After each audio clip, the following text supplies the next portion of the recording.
Everyone, চলে এসেছি next part নিয়ে। তো ভয়ঙ্কর রাইডস আর তাতে বসা মানুষের চিৎকার শুনে চলে এসেছি মেয়েদের ফেভারিট জায়গায়, সেটা হলো এই জুয়েলারিসের দোকান।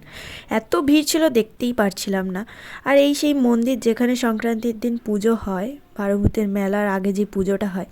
তারপরে চলে এসেছি দোকানে, এখান থেকে মোমো নিয়ে চলে গিয়েছিলাম বড় পিসি বাড়ি, সেখানে মোমো খেলাম।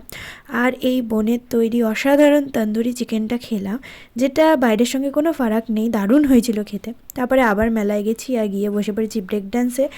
দুবার এক্সাইটমেন্টে চড়ে নিয়েছি, কিন্তু তারপরে শরীরটা খারাপ লাগতে শুরু করেছে। কিন্তু তারপরেও আমরা দুজনে মিলে খেয়েছি এই স্পাইরাল পটাটো। তারপরে আমাকে পিসামশাই বাড়ি ছাড়তে চলে এসেছিলো। তো বাড়িতে ফিরেও প্রচণ্ড শরীরটা খারাপ লাগছিল। দুবার এক্সাইটমেন্টে খাওয়া দাওয়ার পর ব্রেক ডান্স চড়ে বাজে অবস্থা হয়ে গেছিলো। যাই হোক, তো আজকের এইটুকুই ছিল মেলা ঘোরা। চলো নেক্সট ভিডিওতে দেখা হবে, ততক্ষণ টাটা।